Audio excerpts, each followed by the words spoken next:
Hey everyone, welcome back to Coach Hall Writes. This video is especially for new AP Lang teachers. So those of you who might have just found out that you're teaching AP Lang, or maybe you've been doing it for 1 or 2 years and you still feel like you're trying to get your bearings. Now, if you're a veteran teacher, don't click out of this video because there's some tips in here for you as well.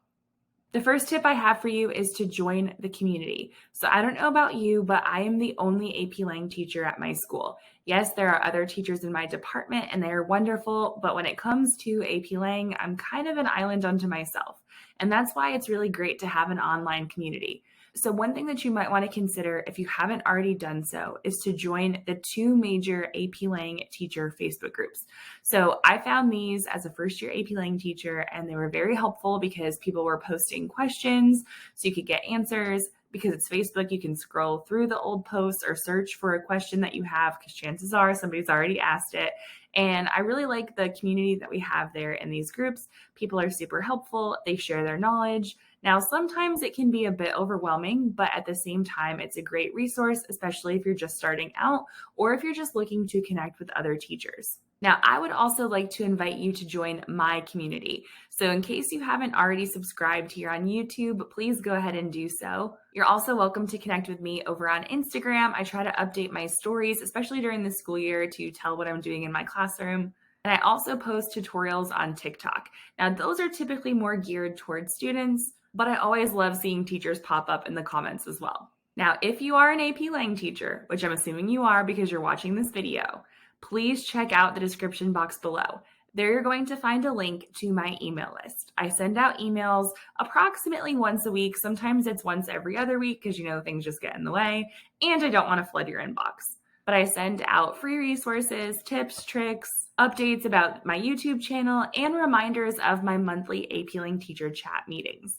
So definitely join that email list. When you do, you will receive my 5 tips for teaching rhetorical analysis. Now, I mentioned that I'm doing monthly AP Lang teacher chats. These teacher chats will be the last Sunday of each month for an hour. For each one, I'm going to be giving you a handout or a resource of some kind, and I'll also be answering questions that you have and inviting you to share your ideas as well. Our upcoming sessions are on May 29th, June 26th, July 31st, and August 28th. During the summer, we're going to be planning for our upcoming year. So if you're a new AP Lang teacher, or if you just want to connect with other teachers, this is a perfect opportunity for you to get a little bit of extra PD from the comfort of your own home. So like I said, check out the description box below to sign up for that, and I hope to see you there. Tip number 2 is to start with the basics. Remember that the beginning of each year is a reset, and not only are we starting over, but we have a new group of students. Now, it can be natural to assume that our students know things. We know that they might have been taught it in a previous class, or we know that it's part of the Common Core standards. But let's be honest, the past couple years of schooling have not been typical by any means, and our students might be adjusting because of that. Some of the basics that you're going to need to cover throughout your AP Lang course, especially in that first semester, are getting students to be able to identify and write claims. They're going to need to embed specific evidence. For rhetorical analysis, they're going to need to be able to identify rhetorical choices. And let me tell you, that's a process. That does not always click right away. So if it's not clicking for your students day one, don't freak out. It is a process. You're also going to want to go over author's purpose and the rest of the rhetorical situation and commentary. Commentary is a big one. Students do not typically master commentary in the first 9 weeks. It takes time. Quite frankly, it takes exposure and practice. So one way to help students with their writing is to use sentence frames. So I have certain sentence frames that I give my students for thesis statements, topic sentences, and I have certain words that I give them to help them develop their commentary. Now, it might seem really simple, but words like because or verbs like highlights, illustrates, suggests, demonstrates, those can all be really helpful because they're better words than shows. I actually have those verbs on little index cards on like the cabinet in my classroom, kind of like a word wall, and my students refer to those throughout the year. With sentence frames, I introduce 1 or 2 at a time until students are comfortable. And the reason why I like them is because it's a way to help students articulate their ideas and prevent writer's block. One of the things I noticed, especially when I first started teaching AP Lang, is that I had some students who were very articulate in classroom discussion. But then when they would go to write their essays, those ideas that they were talking about in class the day before just didn't seem to make it into their essay. They were getting stuck. And so sentence frames are a great fix for this. It's not doing the work for your students, but it's a way to help them get the words out. So basically, sentence frames are a sentence starter or a sentence stem. Some people might call them mentor sentences, but basically students plug in the information specific to the prompt or the text that they're talking about, but it's a way for them to get their own ideas out, and it helps improve their vocabulary and their syntax. So it's also a great way to reinforce grammar rules as well. If you sign up for my email list and you get those 5 tips for teaching rhetorical analysis, you're going to receive a whole email from me all about sentence frames, because seriously, they have revolutionized the way that my students write, especially my emerging writers. Our next tip is to give short writing assignments. And don't get me wrong, writing is incredibly important. And it's not just important in English class. Students should be writing in almost all of their classes.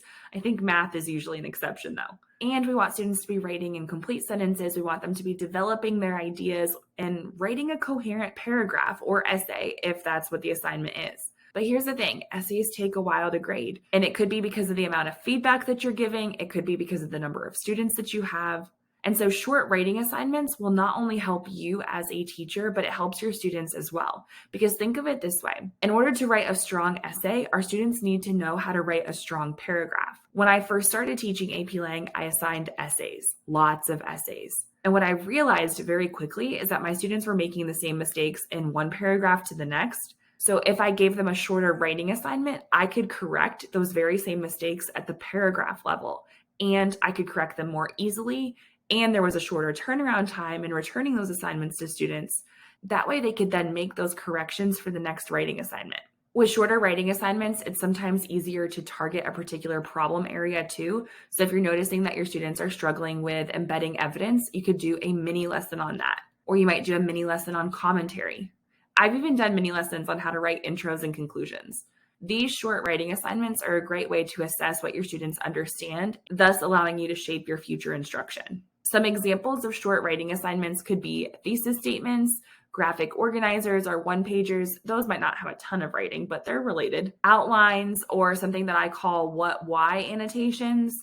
Other people might call it a saying, doing analysis. They're really similar. And also body paragraphs. Like I said, if students just write a body paragraph, you can get a pretty good idea of what skills they have and what skills they need to work on. Now, if you want more information about these short writing assignments, I am planning something this summer just for AP Lang teachers, where I'm going to be showing you some of the assignments that I give and walking you through it, explaining why I give those assignments. That way you can adapt it to your own students and your own curriculum. My next tip is to use College Board prompts and samples. So if you're a new AP Lang teacher, you might not know this, but the exam was recently redesigned. The exam was supposed to be all new in 2020, but then COVID happened. So really the first time we had an exam in this current format was 2021. So this year's exam in 2022 was the second time we had this exam. As part of some of the changes, they changed the rubric. They went from a 9-point rubric to a 6-point rubric. Now, there's a little bit of debate among AP Lang teachers about whether or not they like the 6-point rubric. I actually do. I think it's pretty straightforward. Now, do I sometimes wish that there was a half point? Yes. Do I sometimes give my students a half point for in-class writing? Absolutely. But overall, I like the rubric. If you're looking for writing samples that are calibrated to that rubric, on the College Board's website, when you look at their past exam prompts, you can find the 2018 and 2019 exam prompts recalibrated to that rubric, even though when that exam was administered, it was still the 9-point rubric. I really like using the current stuff from the College Board, especially anything that is on that 6-point rubric. But there are some prompts that I like to use that were from the 9-point rubric. I really do try to keep it pretty current though. So honestly, I use prompts from approximately 2011 to 2022. There are prompts from like the early 2000s and the 90s. And while they work, I feel like the exam has changed a lot since then. So I tend not to use those. My next tip is that you don't have to grade it all. So first of all, if you're a new AP Lang teacher, or if you're just a new English teacher in general, hear me now, it's okay to give completion grades. Now, each school has their own policies, so obviously do what your administration wants. But at my school, we are required to enter 2 grades per week. So I learned very quickly that completion grades were my friend. Also, the completion grades in my class are usually smaller point value assignments. My gradebook is set up for total points. And so essays are 100 points, and those are usually the largest. Sometimes I'll assign a project, and that might be like 100 to 150 points. But that's kind of my maximum, and everything else is smaller, usually 5, 10, 20, or 50 points.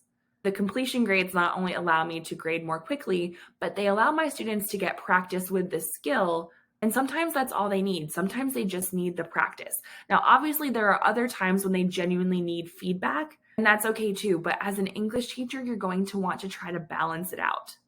The other thing about completion grades that I appreciate is it's a way to incorporate balance. So I teach 4 separate classes. AP Lang is one of them. And so I know that if I have an essay due in my college English class that's going to take a lot of my grading time, then I might assign something that's a completion grade in my AP Lang class and my other classes. That way I can grade it more quickly, keep up with the grading, and devote my attention where it needs to be. Something else to keep in mind about grading is that you don't have to comment on every single issue. When I first started teaching, I had my red pen in hand and I corrected every comma splice that I saw, every misspelled word, and that was a waste of time.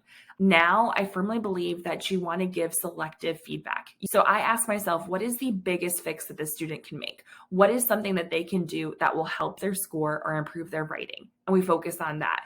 I also want to incorporate praise. I have found that AP Lang students especially are really hard on themselves. Many of them are either perfectionists or they're just doubting whether or not they even belong in the class. And so a little bit of praise, genuine praise, can go a long way. So really think about what you're discussing in class. If you're focusing on evidence and commentary, then look at their evidence and commentary. So that means that if they have a weak topic sentence, but that's not what you're focusing on in class, then maybe don't comment on that. Comment on their evidence and commentary. This is also why shorter assignments can be really helpful because you can tailor the shorter assignments to a particular skill. My next tip is to allow for collaboration. Whether you choose the partners or the small groups, or you let your students do it, it can be a great way for students to learn from each other. Sometimes students are able to explain a concept to each other in a way that just makes sense to them. It makes it click in a way that we as teachers just can't seem to achieve. Now, if that happens, it doesn't mean that you aren't explaining it well. It doesn't mean that you're a bad teacher, but sometimes students just learn better from each other. Another reason why collaboration can be really helpful is because it gives you an opportunity to step back and observe. So if students are working together on some sort of project, you as a teacher get to walk around your classroom, You as a teacher get to walk around your classroom. You can listen into the conversations, which I love doing because sometimes students just have such great insight and they're more willing to share with a small group as opposed to the whole class.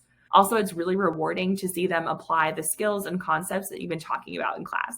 It's also a way for you to identify which concepts haven't quite stuck yet. Sometimes students feel more comfortable calling me over to their small group and asking a question as opposed to raising their hand and asking in front of the whole class. So as students are working in their groups, I'm able to do a quick mini teach or reteach with a group that might be confused. The next tip might seem a little bit bizarre, but it's to be consistent but change it up. Using that consistent terminology either within your own class or across your curriculum can be really helpful because students then understand expectations. And personally, I like to incorporate the language that is in the AP Lang rubrics and also the course exam description. Now, as far as the being consistent part, you also want to be consistent with your assignments. It depends on the unit or the marking period, but there are some assignments that I assign multiple times in a unit.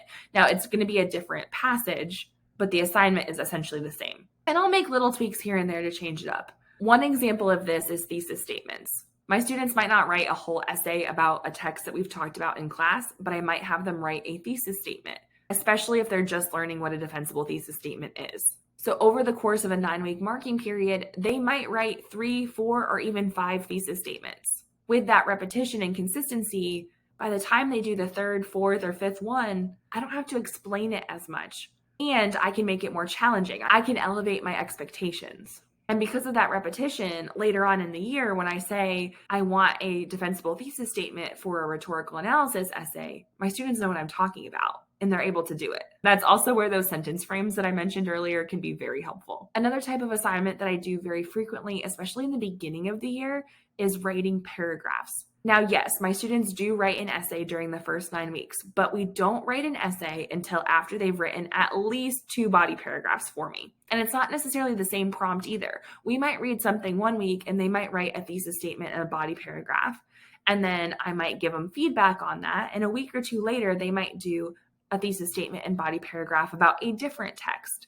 That'll allow me to compare apples to apples, so to speak, so I can see if they've grown. Also, that consistency helps them because they know what I wanted the first time, And so that they know what those expectations are and they know how to apply the feedback that they previously got. Now, sometimes I might change the assignment instructions just a little bit. I might require more commentary, or I might tell them, hey, in this paragraph, I want you to use this particular phrase, or I want you to use this particular type of punctuation. So I can customize it to the text and what else we're doing in class, but the consistency is there. And I have found that that sets students up for success, and it makes it easier to prepare my lessons. Now, there are other assignments that are more of a one-time assignment, and that's okay too. The changing it up can be really helpful because if students do the same thing week in and week out, they get bored. And quite frankly, as teachers, we probably get bored too. So be consistent, but change it up every once in a while. Something else that I have found is very helpful is to embed grammar instruction. My students take the ACT, but I know a lot of students take the SAT, and on those two tests, students are assessed on their understanding of grammar. Now, there are writing multiple choice questions on the AP Lang exam, but those questions are more about transition words and logical order, combining sentences and word choice, things like that. It's not necessarily about commas, dashes, semicolons. One way to embed your grammar instruction is to do it through bell work. I use the free version of No Red Ink. I also like IXL. We just don't have access to that, and it only has a 30-day free trial. But if you have IXL and you like it, I think that's good too. Sometimes I'll do ACT questions through a Google question. So I'll either take a screenshot of something or I'll type out a sentence of my own, and then I'll turn it into a multiple choice question and students will pick A, B, C, D. And then once everyone's answered, we'll go over the correct answer. It's really quick, but it's a way to just kind of check in and see which skills they've mastered and reinforce some of those concepts. I also do some self-checking Google Sheets. So I'll give them different questions. They'll type in the answer. If they have the correct answer, it turns green. If it's incorrect, it turns red. And I've done some other things too with like drag and drop and stuff. But I'll be honest, those are a little bit time consuming to make. You can also add the grammar rules that you're covering in class to the assignment requirements. So for instance, let's say we talked about how to use a colon in class, and they had some bell work where they had to demonstrate that they could identify when it was and was not being used correctly. Then I wanted students to take it the next step further. I wanted them to, within their paragraph or whatever it was they were writing, I wanted them to demonstrate that they could write a sentence of their own and use the colon correctly. Now, sometimes this was a little bit tricky for students. They might have felt like they were forcing it a little bit, but overall, it was a great way for me to see, do they understand it? And also over time, it allowed them to develop their writing style more. They learned to vary their syntax. And then eventually, some of them started to do it on their own without me having to tell them. And that was a teacher win for me. Something else that you might do is as you're reading different texts in class, if you see some unique punctuation, you might ask your students, hey, why did they put that colon there? Or is that colon used correctly? Things like that.